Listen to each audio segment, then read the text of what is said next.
Hello, dear student. Welcome back to my YouTube channel. So today we will discuss about the syndrome in a psychiatric. Okay, इसमें हम psychiatric disorders देखेंगे. Sign and symptoms of psychiatric disorders. Okay, important in your NORCET exam and other. Okay, so important हम terminologies and psychiatric disease देखते हैं. तो उसमें आपका है first is the punch drug syndrome. Okay, ये साइकेट्रिक डिसऑर्डर्स हैं.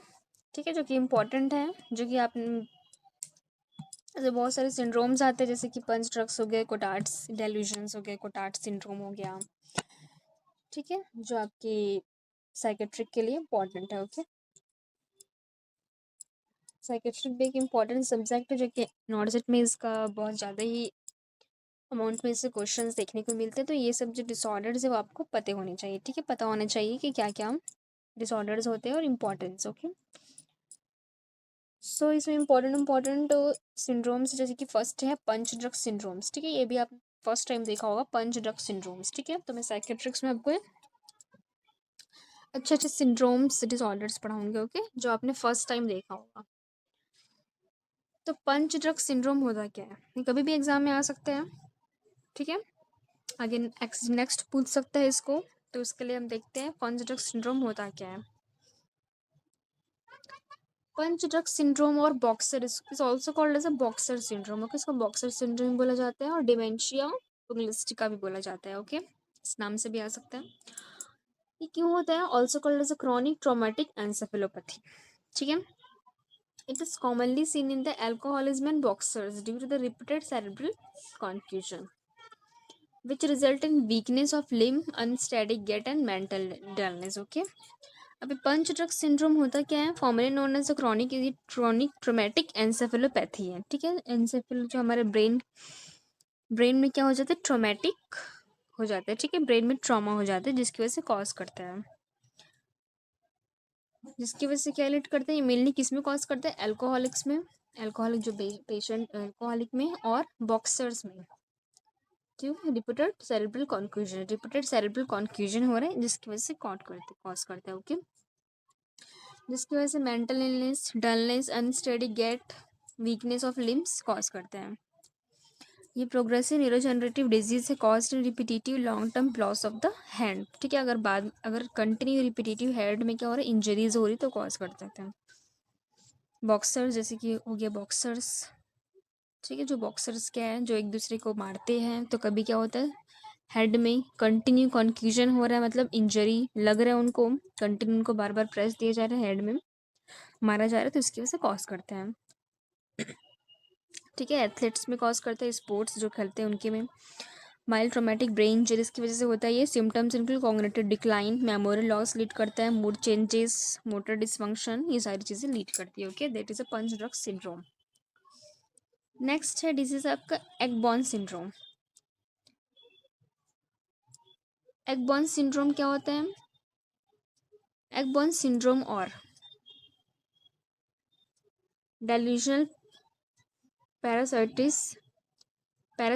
It is a mental disorder characterized by patient convictions that he or she is infested with parasites. Okay, अब एगबॉर्न जो सिंड्रोम है, ठीक है, ये किस में देखने को मिलता है, एगबॉर्न सिंड्रोम मेनली पैरासाइटल डिजीज है. ओके, डेल्यूजन ऑफ पैरासाइट्स, कि पेशेंट को क्या फील होता है, तो उसके बॉडी में क्या है, इन्फेस्टेड या पैरासाइट्स है.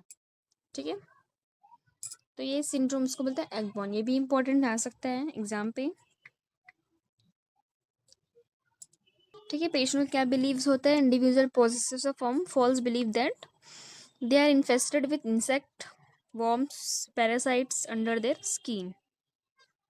ओके, नेक्स्ट डिजीज है आपका थर्ड, ए मोटिवेशनल सिंड्रोम. अब ए मोटिवेशनल सिंड्रोम ये भी साइकेट्रिक डिसऑर्डर है एक. इसमें क्या देखने को मिलता है हमको, amotivational syndrome is similar to the sign of depression. Okay, ये डिप्रेशन का मेन साइन है, जिसमें पेशेंट क्या होता है, ए मोटिवेशन, मतलब उसको मोटिवेशन नहीं होता. ठीक है, कुछ चीज़ें आगे करने का, ठीक है, लैक ऑफ प्लीजर होता है, कोई भी वर्क में उसको इंटरेस्ट नहीं होता, दैट इज अ मोटिवेशन। तो ये मेनली डिप्रेशन में देखने को मिलता है। In which individual lacks interest to complete the task, जो मैंने बताया क्या होता है इसमें, लैक ऑफ इंटरेस्ट होता है। Poor concentration and sense of apathy is seen. Okay, poor concentration देखने को मिलता है। This syndrome is commonly seen among patient with marijuana abuse। Okay, तो मेनली किस में देखने को मिलता है, marijuana abuse में, जैसे कोई ड्रग्स ले रहा है तो कॉज करता है। ओके, देन नेक्स्ट है de Clerambault syndrome. Okay, de Clerambault syndrome, de Clerambault syndrome ये भी क्या है, आ सकता है, बट ठीक है, ये भी आ सकता है एग्जाम में से, ये भी साइकेट्रिक डिसऑर्डर है। ओके, ये मैं जो साइकेट्रिक डिसऑर्डर आपको पढ़ा रही हूँ, क्या आपने फर्स्ट टाइम देखा होगा। ओके, सो ये भी एक यूनिक, ठीक है, जो आपने कभी नहीं पढ़ा है, बट ये कभी भी अगर एग्जाम में आ सकते हो, उसके लिए आपको ये चीज़ें नॉलेज होनी चाहिए। ठीक है, तो डी क्लेरम्बुल्ट सिंड्रोम क्या होता है? डी क्लेरम्बुल्ट सिंड्रोम और erotomania is a delusional idea which an individual thinks that a higher professional and social standard person in love with him or her। ठीक है, आपने ये तो पढ़ा होगा, इरोटोमेनिया, डेल्यूशन ऑफ पर्सन को क्या फील होता है, delusion of love with him and her. ठीक है, कोई स्टैंडर्ड पर्सन है, कोई फेमस पर्सन क्या हो रहा है उसको, वो उससे पर्सन से लव कर रहा है, ऐसा उसको फील होता है। ठीक है, तो वही है, उसी को बोलते हैं डी सेरेब्रल सिंड्रोम, और इरोटोमेनिया भी बोला जाता है इसको। ठीक है, इरोटोमेनिया ये तो आपको पता ही होगा, is a rare delusional disorder where an individual firmly believes that another person, often with higher social status or a celebrity, is deeply in love with them। ठीक है, पर्सन को ऐसा फील होता है। मिस इंटरप्रिटेटिंग होता है, action of action, उसको ऐसा लगता है उसके साथ वो अट्रैक्ट हो रहे हैं। ठीक है, तो ऐसा फील होता है कोई भी हायर स्टैंडर्ड पर्सन से, that is called de Clerambault syndrome. फिर next is a Cotard, Cotard syndrome, इसको भी आपने देखा है, पढ़ा है, बट ये क्या है, कोटार्ड सिंड्रोम, ये भी इंपॉर्टेंट है। ओके, ये भी एग्जाम में आता है, कोटार्ड। अब कोटार्ड को ही क्या बोला जाता है, कोटार्ड सिंड्रोम और कॉर्पस सिंड्रोम और कोटार्ड डेल्यूशन, इसको एक डेट भी डेल्यूशन का ही टाइप्स है। It is a rare psychiatric disorder in which the person strongly believe that he is that does not exist और has lost the internal organ of a blood. ठीक है, कोटार्ड में क्या होता है, पर्सन को बिलीव होता है कि उसका जो ऑर्गन है, बॉडी पार्ट्स हैं, ठीक है, वो क्या हो जाए, इंटरनल ऑर्गन क्या हो जाए, डेड हो रहे हैं।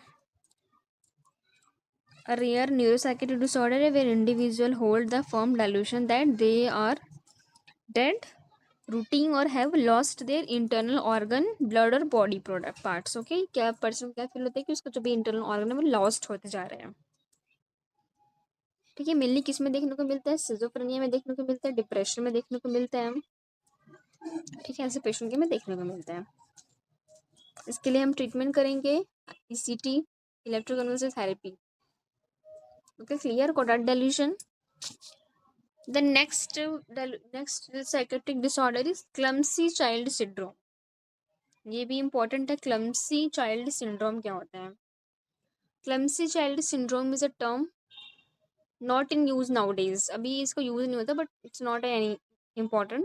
okay, but फिर भी आप पढ़ सकते हैं। Instead the term has been changed to developmental coordination disorder। पहले से क्या बोला जाता था, क्लम्सी चाइल्ड सिंड्रोम, अब से क्या बोला जाता है, डेवलपमेंट कोऑर्डिनेशन डिसऑर्डर, डीसीडी और dyspraxia, which means perceptomotor dysfunction characterized by difficulty in jumping, delay in sitting and walking। जो फंक्शन का मोटर फंक्शन में क्या हो जाता है, डिफिकल्ट हो जाता है, इसको बोलते हैं डिस्प्रेक्सिया और clumsy child syndrome. Okay, clear. The next आपका है डेल्यूजनल्स सावंत सिंड्रोम। अब सावंत सिंड्रोम क्या होता है, सावंत सिंड्रोम और इडियट सावंत और autistic savant is defined as a individual with significant mental disabilities able to demonstrate certain abilities access than the average। for example, artistic ability, doing fast calculation, good music ability, etc। okay, इसमें क्या होता है, demonstrate certain abilities access than the average।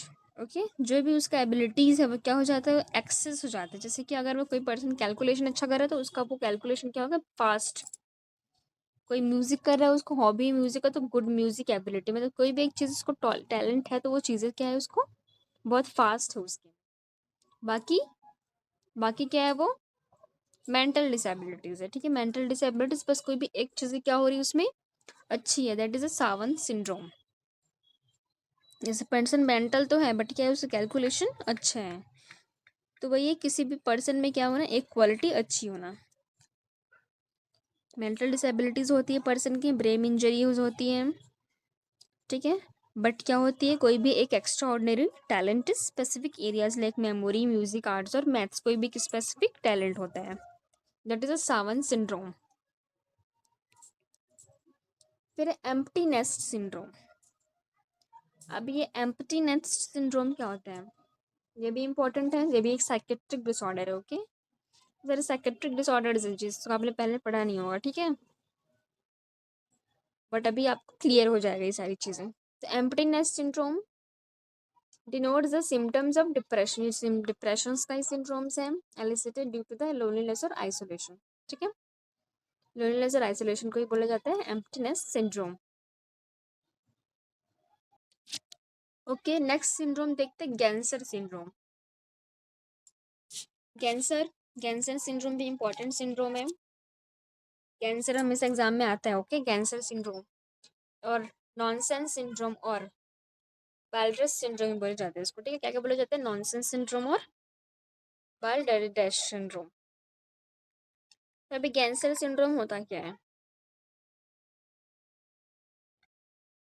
Syndrome और appropriate approximate answer और hysterical pseudodementia. Okay, और prison साइकोसिस defined as rare dissociative disorder is also called dissociative dissociative disorders के अंदर आता है ये।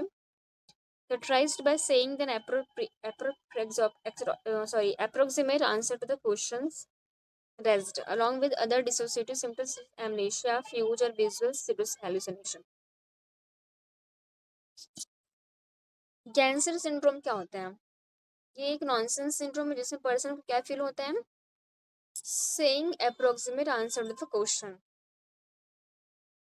ठीक है, जो भी उसको क्वेश्चन पूछा जाता है वो उससे दूसरा आंसर देता है। ठीक है, simple question just answering 2+2। Okay, तो क्या आंसर देगा वो 2+2, जैसे एग्जाम्पल है ये, जैसे पर्सन को हम बोले 2+2 तो क्या आंसर देगा वो 5। ओके, मतलब उसको क्लाउडिंग ऑफ कॉन्शियसनेस रहता है। ठीक है, वो अप्रोक्सीमेट आंसर नहीं दे पाता। It often arises under the intense psychosocial stress और ऑर्गेनिक ब्रेन इंजरीज की वजह से कॉज करता है। ओके,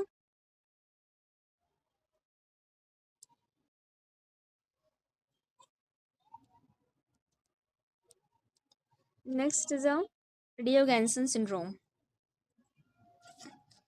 अब डियोगेंसन सिंड्रोम होता क्या है, senile squalor syndrome refers to presence of self neglect, withdrawal from others and tendency to hold the rubbish things due to the dysfunction of frontal lobe. Diogenes syndrome क्या होता है, senile squalor syndrome बोला जाता है इसको। क्या होता है, प्रेजेंस ऑफ सेल्फ नेग्लेक्ट, अपने आप को पर्सन क्या करता है, सेल्फ नेग्लेक्ट करता है। ठीक है, अपने आप को ही वो नेग्लेक्ट करता है। विड्रॉल होता है सभी से, दूसरे सभी चीज़ों से विड्रॉल होने लगता है, अकेला फील करने लगता है, नेग्लेक्ट होता है सारी चीज़ों से, that is a Diogenes syndrome. Next other syndromes, others में है डियोगेंस सिंड्रोम जो मैंने पहले पढ़ा था, कॉन्ट्रैक्चुअल एनोमली, फेज एनोमली, टाकुट सिंड्रोम, सडल-कोवा सिंड्रोम और क्लेर क्रेडोफेशियल सिंड्रोम और 22 डिलीशन सिंड्रोम, ये भी टाइप का साइकेट्रिक सिंड्रोम्स है। नेक्स्ट है ओथेलो, ओथेलो भी इंपॉर्टेंट है। ओथेलो को और क्या बोला जाता है, डिल्यूजन ऑफ इनफिडेलिटी, मतलब जेलसी। ओके, जो पर्सन क्या किसको डेल्यूजन होता है पर्सन को, ये मेरी सिजोफ्रेनिया में देखने को मिलता है। डेल्यूजन टाइप्स है ये, डेल्यूजन ऑफ इनफिडेलिटी और डेल्यूजन ऑफ जेलसी। ठीक है, जो पर्सन को क्या फील होता है इसमें एग्जांपल, जैसे कि पर्सन को क्या फील होता है इसमें, जेलसी फील होता है दूसरे पर्सन से। ठीक है, जैसे कि हस्बैंड वाइफ, उसको ऐसा फील होता है कि वो किसी और के साथ उसका अफेयर है, that is a delusion of jealousy. Okay, that is called Othello syndrome. Next is Alice in Wonderland syndrome. Alice in Wonderland syndrome ये भी क्या है, इंपॉर्टेंट है। एलिस इन वंडरलैंड सिंड्रोम और टॉड, इसको और क्या बोले जाते हैं, टॉड, लिलीपुटियन हेलुसिनेशन और डिसमेट्रोप्सिया। ये क्या होता है, एक rare neurological condition that cause temporary distorted perception of size, distance and body image. क्या परसेप्शन होता है, disturbances of perception of size, body image, ठीक है, हाइट, डिस्टेंस, इसमें परसेप्शन फॉल्स होता है। जैसे कि इसमें क्या क्या देखने को मिलता है, डिसमेट्रोप्सिया, माइक्रोप्सिया। माइक्रोप्सिया में तो स्मॉल चीज़ें हमको क्या दिखती है, स्मॉल दिखती है। माइक्रोप्सिया लार्जर दिखती है कोई भी चीज़ें। टाइम डिस्टॉर्शन, कोई भी चीज़ें पास दिखती है, कोई भी चीज़ें दूर दिखती हैं, that is called Alice in Wonderland. Okay, इसको और क्या बोला जाता है, Lilliputian hallucination. Next is Asperger syndrome. Asperger syndrome क्या होता है, Asperger syndrome is also called as a autistic disorder.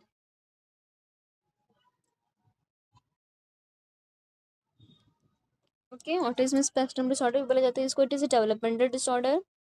Young people with Asperger syndrome में have a hard time relating to other socially repetitive behaviour pattern and a narrow range of interest. Okay, ये mainly किस में देखने को मिलता है, child, ठीक है, चाइल्ड में देखने को मिलते हैं। इसमें क्या होता है, पेशेंट ऑटिस्टिक स्पेक्ट्रम होता है, ऑटिज्म होता है, मतलब लैंग्वेज प्रॉपर नहीं रहता, लिटिल लैंग्वेज रहता है, डेवलपमेंटल डिफिकल्टीज होती हैं, normal high IQ, difficulties of IQ. Okay, may not recognize verbal and non-verbal cues, understand social norms। ठीक है, जैसे कि example, they may stare at other, not make eye contact और not know what personal space means. कुछ कोई knowledge नहीं रहता patient को, ठीक है, ऑटिस्टिक रहता है, स्पीच डिफिकल्टीज होती, कोई भी चीज़ें समझ नहीं पाते, that is called Asperger syndrome. Next syndrome देखेंगे हम, कैपग्रास। कैपग्रास सिंड्रोम, कैपग्रास क्या होता है, Capgras is a rare delusion misidentification syndrome होता है। इसमें याद तो रखना है इसको, ये भी इंपॉर्टेंट है, ये मिस आइडेंटिफिकेशन। मिस आइडेंटिफिकेशन मतलब आइडेंटिफाई उसका प्रॉब्लम होता है, आइडेंटिफाई करने पेशेंट को। When a person is firmly believed that a familiar individual, often a spouse or family member, has been replaced by identical imposter। ठीक है, पर्सन को क्या फील होता है, ये मेनली सिजोफ्रेनिया में देखने को मिलता है, मेनिया में देखने को मिलता है। ठीक है, कि पर्सन को क्या बिलीव होता है कि कोई भी उसके पर्सन को जो फैमिली मेंबर है वो क्या हो गया, रिप्लेस होकर दूसरा आ गया है, सेम। ठीक है, उसको ऐसे बिलीव होता है, तो that is called Capgras. It is commonly associated with neurological condition like Alzheimer, Lewy body dementia, brain injury, schizophrenia, इसमें देखने को मिलता है। डेल्यूजन ऑफ, इसको और क्या बोला जाता है, delusion of misidentification syndrome, false belief that identical doubles, ठीक है, कोई भी डबल्स क्या हो जा रहे हैं, उसके घर में आ गया है, doubles are someone significant to the patient, that is Capgras. Next is child battered syndrome. Child battered syndrome is और चाइल्ड एब्यूज, क्या होता है, चाइल्ड एब्यूज सिंड्रोम है।